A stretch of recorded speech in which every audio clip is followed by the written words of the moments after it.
یہ ایک نظم ہے، اس کا عنوان ہے خود خطابی، یعنی یہ مونولاگ کے معنی میں نہیں ہے ٹیکنیکلی، یعنی اپنے آپ سے خطاب، رزمیہ انداز سے، رجزیہ شکوہ کے ساتھ اور احتجاجی تلخی کے ساتھ۔ تو یہ جو خود ہے، جو اپنے آپ سے مخاطب ہے، یہ خود دو حصوں میں بٹا ہوا ہے، ایک فرد کی حیثیت رکھتا ہے، دوسرا قوم کی، یعنی ایک انڈیویجول سیلف ہے اور ایک کلیکٹیو سیلف ہے، اور یہ دونوں اس خودی کا حصہ ہیں جس خودی کے ایک اینڈ سے دوسرے اینڈ کو خطاب کیا جا رہا ہے، یعنی یہ میں سے تم کے درمیان ایک خطاب ہے۔ یہ تم بھی در اصل میں ہے، غیر انفرادی میں یا اجتماعی میں۔ تو ہمارے حالات ایسے ہیں کہ ہمیں کچھ شکوہ والی آوازیں چاہیے جس میں ہمارا غصہ بھی سما جائے اور جس میں ایک تنتنا بھی ہو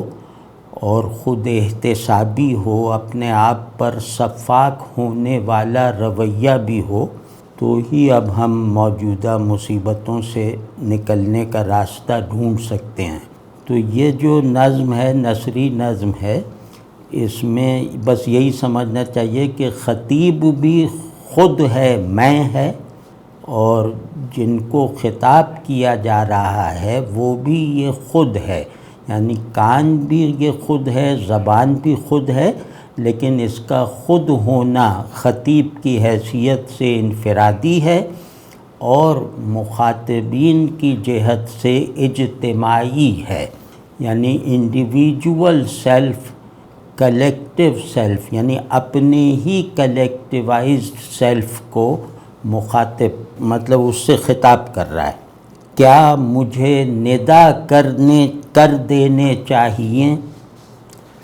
کیا مجھے ندا کر دینے چاہیے تمہاری طرف وہ احکام جو ایک جلے ہوئے کاغذ پر مکتوب ہیں۔ اب اس میں کچھ لفظی باریکیاں ہیں، وہ میں اس پہ مطلب تنقیدی انداز سے شاعری پر جو شرح کرنے اور گفتگو کرنے کا اسلوب اور اس کا جو قاعدہ ہے اس کے مطابق گفتگو نہیں کر رہا، بلکہ اس لیے کر رہا ہوں، اس نظم پر ایک توضیحی سی گفتگو کروں گا اور یہ سوچ کے کروں گا کہ یہ ہماری موجودہ انر اور آؤٹر سچویشن میں ہمارے کم از کم اتنا کام آ جائے کہ جو مایوسی کی ٹھنڈک نے ہمیں منجمد کر رکھا ہے وہ انجماد ٹوٹ جائے، اس میں رچے بسے غصے سے، اس میں رچے بسے رجز اور مبارزت کے کلمات اور جذبات سے۔ تو اسی کانٹیکسٹ میں اس پہ گفتگو کریں گے۔ تو کیا مجھے ندا کر دینے چاہیے؟ ندا کرنا ایک سیمی ڈیوائن عمل ہے، مطلب یہ کہ ندا ہمیشہ اوپر سے ہوتی ہے اور ہمیشہ اپنی طرف بلاتی ہے۔ صدا جو ہے وہ اس میں اپنی طرف بلانے والا پہلو نہیں لازماً نہیں ہوتا، لیکن ندا کا مطلب ہے وہ آواز جو سننے والوں کو اپنی طرف بلا رہی ہے، اپنی طرف کھینچ رہی ہے۔ تو اب کہہ رہے ہیں کہ کیا مجھے وہ احکام، یعنی وہ قوانین اور وہ ہیومن جو ریگولیشنز ہیں، وہ ہیومن آئیڈیلز جو ہیں، یا تمام انسانی مقاصد کو حاصل کرنے پر پابندی مطلب تمام انسانی مقاصد کو مقرر کر کے ان کی طرف لپکتے رہنے والے جو آرڈرز ہیں، تو کیا مجھے تمہاری طرف وہ چلا کر جو ہے وہ ندا کرنے چاہیے، اس غرض سے کہ تم لوگ اس آواز کے گرد جمع ہو جاؤ۔ تم لوگ دوبارہ ہیومن کنڈیشنز جو باطنی بھی ہے اور خارجی بھی ہے، ان ہیومن کنڈیشنز کی طرف واپس لوٹ آؤ ان احکام کو سن کر۔ اور یہ احکام کیا ہیں جو تمہیں سنائے جا رہے ہیں تعمیل کروانے کے لیے؟ یہ احکام خود ایک جلے ہوئے کاغذ پر کتابت کیے گئے ہیں۔ یہ جس کاغذ پر چھپے ہوئے ہیں، جس کاغذ پر بہت خوش خطی کے ساتھ لکھے ہوئے ہیں، وہ کاغذ جلا ہوا ہے۔ تو مطلب یہ کہ تمام ہیومن آئیڈیلز اپنے بیان میں بھی، یعنی جن لفظوں میں اور جس ٹیکسٹ میں وہ بیان ہوتے ہیں، وہ ٹیکسٹ ہی جلا ہوا ہے۔ یعنی ہماری زندگی میں، ہمارے عملی تصور انسان میں ایک ایسی جہنمی سی آگ جو ہے وہ لگی ہوئی ہے، جس نے ہیومن آئیڈیلز کو ان کے جو ڈسکورس کیٹیگری ہے، ڈسکورس سیکشن ہے، اس میں بھی جلا دیا ہے۔ یعنی وہ آواز بننے سے پہلے جل گئے ہیں۔ تو ایک جلے ہوئے کاغذ پر لکھے ہوئے احکام جو تم ظاہر ہے کہ پڑھ ہی نہیں سکتے، وہ میں پڑھ سکتا ہوں۔ تو کیا میں وہ احکام تمہیں ندا کر دوں؟ اچھا، تو تم نے اپنے کان منسوخ کر دیے ہیں۔ اب یہ یوں سمجھنا چاہیے کہ میں ایک آدمی اور میں ہی پاکستانی قوم ہوں، یا میں ہی نوع انسانی کا سمٹاؤ ہوں۔ تو یہ مکالمہ بس مجھ سے مجھ تک ہے۔ تو اچھا، تو تم نے اپنے کان منسوخ کر دیے ہیں، یعنی تم نے سننا چھوڑ دیا ہے۔ اور کون سے کان منسوخ کر دیے ہیں؟ میں پوری لائن پڑھ دوں پھر۔ اچھا، تو تم نے اپنے کان منسوخ کر دیے ہیں جو آویزاں تھے تمہارے سر کے دونوں جانب، جس میں پر بھرے ہوئے تھے اس زریں عقاب کے، جو آج بھی محو پرواز ہے، جو ہنوز محو پرواز ہے، آواز، حرف اور خاموشی کے سرمئی خلا میں۔ تو اب میں تم سے پوچھ تو رہا ہوں، لیکن ظاہر ہے کہ یہ تصور کر کے پوچھ رہا ہوں کہ تمہارے کان ہیں جن سے تم سنتے ہو۔ میرے علم میں تو یہی ہے کہ تمہارے کان سر کے دونوں جانب جو ہیں، ان سے تم سنتے ہو۔ تو اس امید پہ میں پوچھ رہا تھا کہ کیا میں آواز وہ بلند کر دوں جو تم کو سنائی دے گی اور تم پھر اس کی طرف لپکو گے۔ تو اب تم بتا رہے ہو کہ تم نے وہ کان ہی منسوخ کر دیے ہیں جن کے ذریعے سے تم اپنے سوا کسی کی آواز سنا کرتے تھے، اور وہ کان بھی جو تھے وہ کوئی بہت زیادہ سگنیفیکنٹ کان نہیں تھے، وہ بالکل فزیکل کان تھے جو تمہارے سر کے دونوں جانب جو ہے وہ تھے۔ اور اس کان میں ان کانوں میں منسوخ ہونے سے پہلے، یعنی تمہاری طرف سے منسوخ ہونے سے قبل، ان کانوں میں اس سنہری عقاب کے پر بھرے ہوئے تھے۔ یعنی یہاں سنہری عقاب جو ہے وہ انسان کا جیسے وہ عروجی جوہر ہے، انسان کے اندر اپنے آئیڈیلز کی طرف لپکنے اور ان کی طرف چلنے اور متوجہ رہنے کی جو صلاحیت ہے، جو کان کی مرہون منت ہے، یعنی سنو گے تو اڑو گے، سنو گے تو چلو گے۔ تو یہ جو پہلو تھا وہ اس میں پہلے جب تمہارے کان تھے تو ان کے اندر اس سنہری عقاب کے پر بھرے ہوئے تھے۔ اس کا مطلب یہ ہے کہ تم اس سنہری عقاب کے پروں کی پھڑ پھڑاہٹ ہی کو اپنا جوہر سماعت بنائے ہوئے تھے جو تمہیں اپنے آئیڈیلز کی طرف یکسو رکھتا تھا، حرکت کے ساتھ، کشش کے ساتھ، طاقت کے ساتھ۔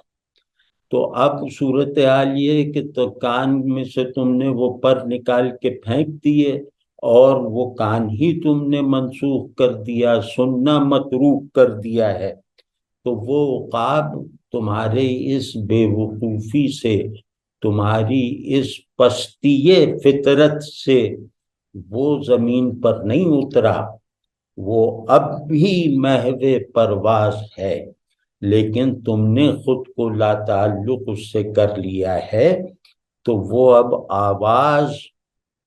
حرف یعنی آواز، لفظ اور خاموشی کے سرمئی خلا میں اڑتا چلا جا رہا ہے، تم سے کسی بھی طرح کی کورسپونڈنس رکھے بغیر۔ وہ تمہیں کورسپونڈ نہیں کر رہا کیونکہ تم نے اپنے کان منسوخ کر دیے ہیں، اور یہ منسوخ کر کے تمہیں اندازہ نہیں ہے کہ تم نے اپنی کن قوتوں اور صلاحیتوں کو برباد کر دیا ہے۔ وہ صلاحیت ہے آواز کی، وہ صلاحیت ہے لفظ اور زبان کی، وہ صلاحیت ہے خاموشی کی۔ یعنی خاموشی حقیقت کا پورا جو امپریشن یا حقیقت کی پوری پرسیپشن اور حقیقت کے ایکسپریشن کا پورا انداز، وہ یہ تین چیزیں ہیں۔ آواز معنی پیدا کر لے تو لفظ، اور یہی آواز اور لفظ جب اپنی انتہا کو پہنچ جائیں، جب ایگزاسٹیولی اپنا سفر مکمل کر لیں، تو پھر ان کے نتیجے میں میسر آنے والی خاموشی تو حقیقت کے ادراک، احساس، حقیقت کی طرف سفر، آئیڈیلز کی طرف اپنی ساری ایکچویلٹی کو متوجہ رکھنے کی روایت،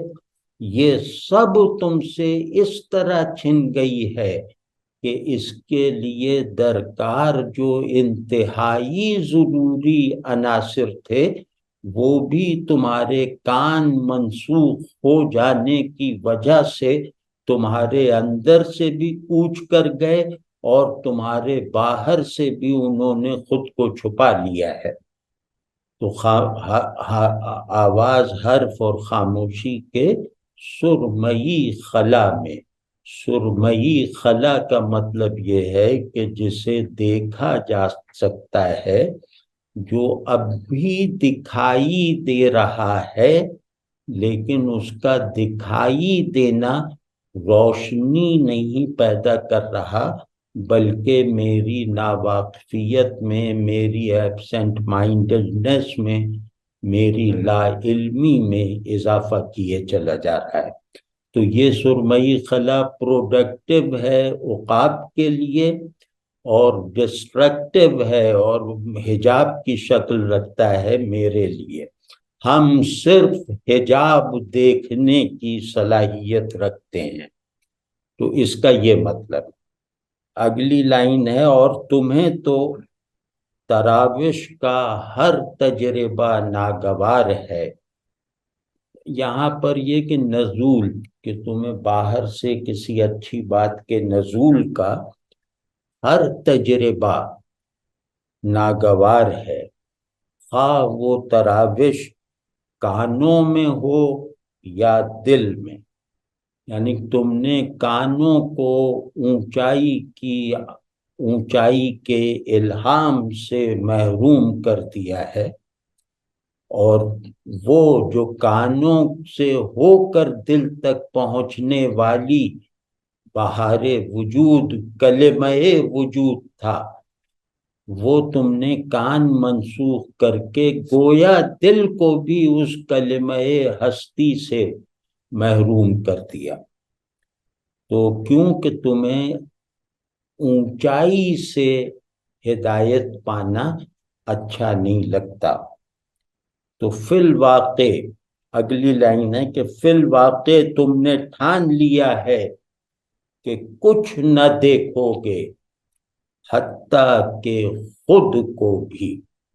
تو اب اس کا نتیجہ یہ کہ اب میں سمجھ گیا، اب یہ میں اپنے ہی کو سمجھ رہا ہوں، یہ تم میں خود ہوں۔ تو فی الواقع یعنی کہ واقعہ یہی ہے، اب اس میں کوئی شک نہیں رہ گیا کہ تم نے یہ طے کر لیا ہے، فیصلہ کر لیا ہے کہ کچھ نہیں دیکھو گے، یعنی کان کو منسوخ کرنے کے بعد آنکھوں کو بھی متروک کر رکھا ہے، کچھ نہیں دیکھو گے حتیٰ کہ خود کو بھی۔ تو مطلب یہ کہ بینائی کا ایسا ہمگیر انکار وہ تم پر مسلط ہے جو تمہیں خود کو دیکھنے سے بھی روکتا ہے۔ تم نے اپنے آپ کو دکھائی دینا اور اپنے آپ کو دیکھنا گویا ہمیشہ کے لیے متروک اور منسوخ کر دیا ہے۔ اگلا پیرا ہے کہ کیا یہ سچ ہے، مطلب جو بات کہی جا رہی ہے کیا یہ سچ ہے؟ اے تم کہ جو میں ہوں، بتاؤ کہ کیا یہ سچ ہے؟ لعنت ہو تم پر کسی گم گشتہ دوزخ کی راکھ میں دھسے ہوئے آخری دغا باز، یعنی تم بمانی میں، کہ کیا یہ سچ ہے؟ تو جواب یہی آیا خاموشی سے کہ ہاں یہ سچ ہے۔ تو یہ جواب اتنا زیادہ غلیظ ہے کہ اس کو نظم کا حصہ نہیں بنایا گیا، تو یہ محذوف ہے کہ سوال کا جواب آ گیا، اب اس جواب پر یہ کہہ رہا ہے میں سے کہ لعنت ہو تم پر کسی گمگشتہ دوزخ کی راکھ میں دھسے ہوئے آخری دغا باز، کہ تم جس جہنم کو، مطلب تم جہنم کے لائق بھی نہیں رہ گئے، تمہاری جنت تو صحرا بن چکی ہے، تمہاری دوزخ بھی جیسے امپورٹنٹ ہے، یہ تمہاری دوزخ بھی بس راکھ کا میدان ہے، اس کے شعلے بھی بجھ چکے ہیں، تو تم تو دوزخ کو بھی روشن اور گرم رکھنے کے لائق نہیں رہ گئے، اور وہ دوزخ بھی اب تمہارے باطن میں بھی نہیں رہ گئی، بلکہ وہ اب شاید تمہارے حافظے میں رہ گئی ہو، اور تم اس گمگشتہ دوزخ کی راکھ میں، یعنی دوزخ کے شعلے تمہاری دناعت، تمہاری مطلب بے حمیتی اور تمہارے انکار آدمیت سے، گھٹیا پن سے وہ بجھ چکے ہیں، وہ ایسی گھٹیا پن کا ایسا اثر ہے کہ وہ جہنم کو بھی بجھا دیتا ہے، اور جہنم میں اب آگ کی جگہ صرف راکھ بچی ہے، اور تم اس راکھ میں دھسے ہوئے ہو، یہ جانے بغیر کہ یہ تمہاری گم گشتہ جہنم ہی کی راکھ ہے، آخری دغا باز، یعنی آخری انسانوں کی آخری گراوٹ، آخری فریب کاری، آخری جال سازی، آخری کرپشن جو ہو سکتی ہے، وہ تم میں وہ مینیفیسٹ ہے، یعنی تم انسان کے خاتمے سے پہلے کے جو ہے وہ آخری نمونے ہو۔ تو اے دغا باز، تم نقلی شعلہ ہو ایک چراغ کا جو بجھایا جا چکا ہے، تم جھوٹی لہر ہو ایک سمندر کی جو مٹایا جا چکا ہے، کہ جس چراغ کو تم نے کتابوں میں بند کر رکھا ہے، جس چراغ ہدایت، جس چراغ افلاکی جس چراغ عرشی کو تم نے جو ہے وہ خود ہی بجھا دیا ہے، یعنی بجھایا جا چکا ہے، تم اس الوہی چراغ کے جسے تم ہی بجھا چکے ہو، ایک شعلے کی حیثیت سے اپنا تعارف کروا رہے ہو، لیکن یہ نہیں بتا رہے کہ وہ چراغ بجھ چکا ہے، اور اس کا یہ شعلہ جو میں اپنے آپ کو کلیم کر رہا ہوں، یہ شعلہ بھی اس بجھے ہوئے چراغ سے تعلق نہیں رکھتا، بلکہ یہ نقلی شعلہ ہے، یہ جعلی شعلہ ہے۔ تو اس کا مطلب جس کا پیشن بھی جعلی ہو جائے، جس کا پیشن بھی نقلی ہو جائے، تو وہ تو مطلب وہ تو اس کی روحانی ذہنی ہر طرح کی موت وہ تو یقینی ہے نا۔ تو تم جھوٹی لہر ہو ایک سمندر کی جو مٹایا جا چکا ہے،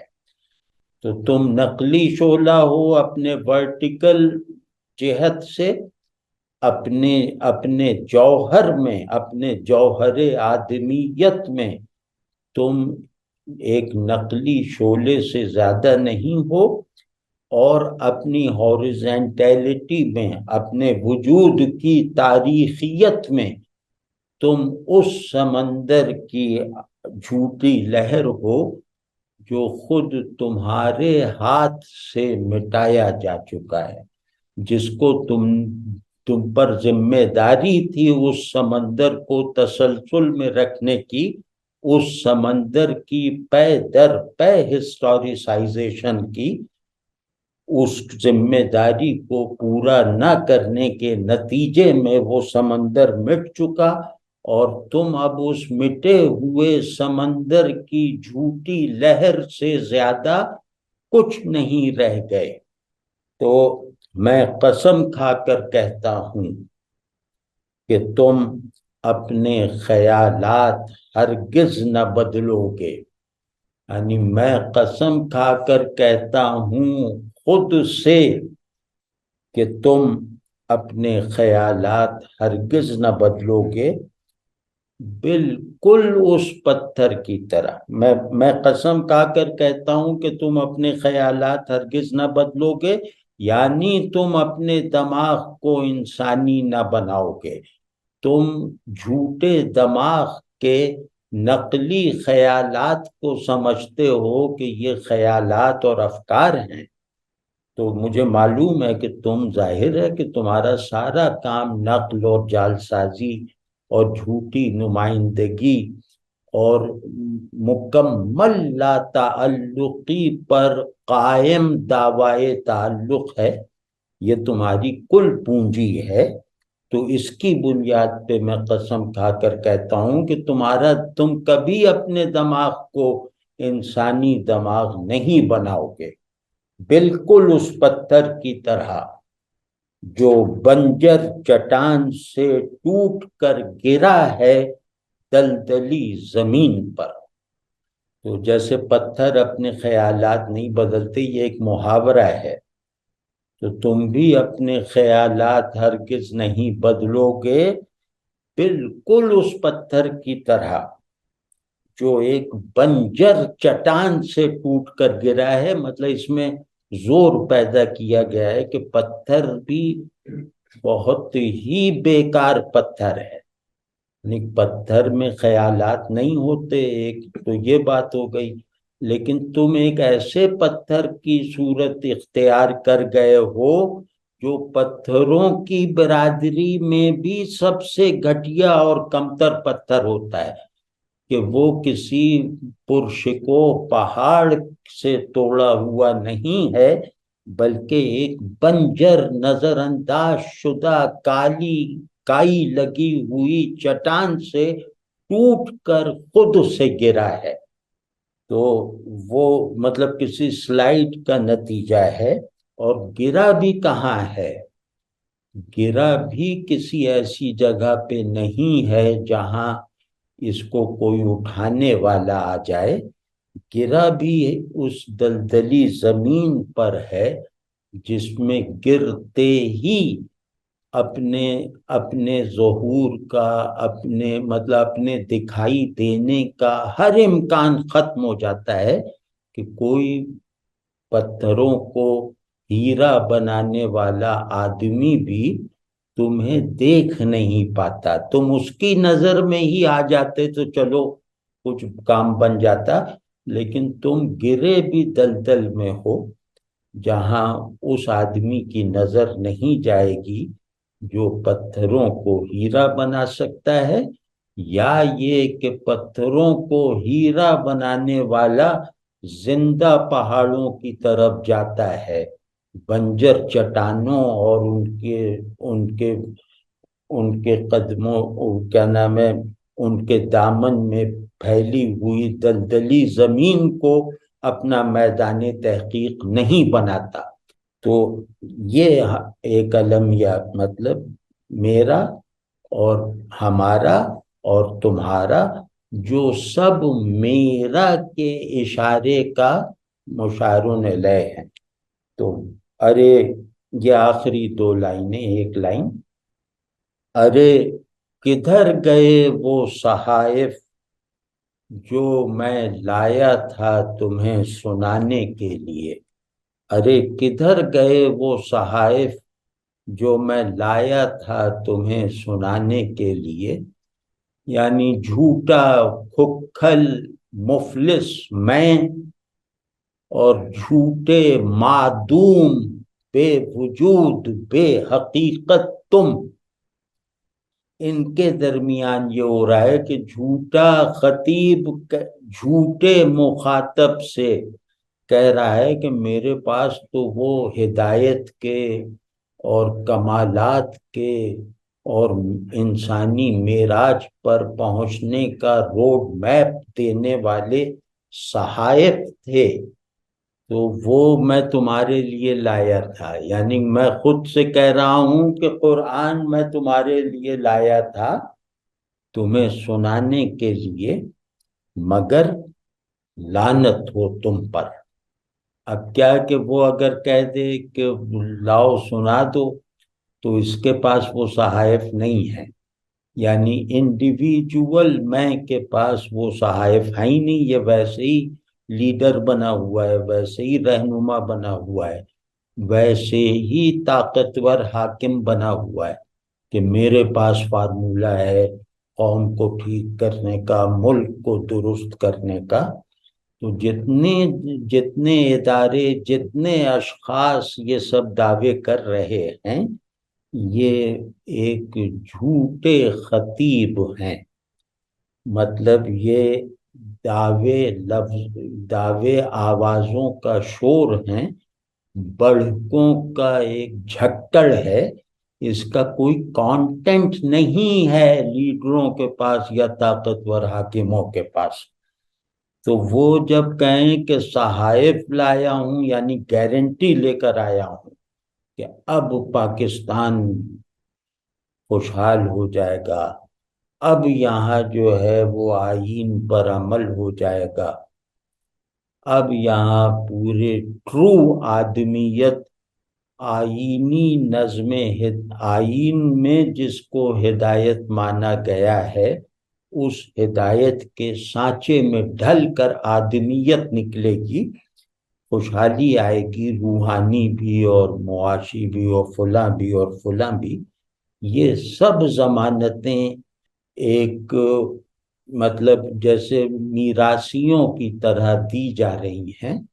اور اگر پوچھا جائے کہ لاؤ بھائی وہ صحائف کہاں ہیں، یعنی وہ روڈ میپ کہاں ہے جو میری دنیا کو اور میری آخرت کو فلاح کا نمونہ بنا دے، تو وہ ایک دم گریز کرتا ہے. اس کے منہ سے نکل گیا کہ میں تمہارے لیے صحائف لایا تھا، لیکن اچانک ظاہر ہے اسے معلوم کوئی صحائف وغیرہ نہیں. تو اب یہ کہہ رہا ہے کہ وہ میں لایا تھا لیکن وہ تم نے چرا کر ضائع کر دیا. یعنی میں لایا تھا اپنے لیے اور میں لانے والا اور میں ہی اسے چرا کر ڈسٹرائے کر دینے والا ہوں. انڈیویجول سیلف کہہ رہا ہے کہ قرآن آیا ہے،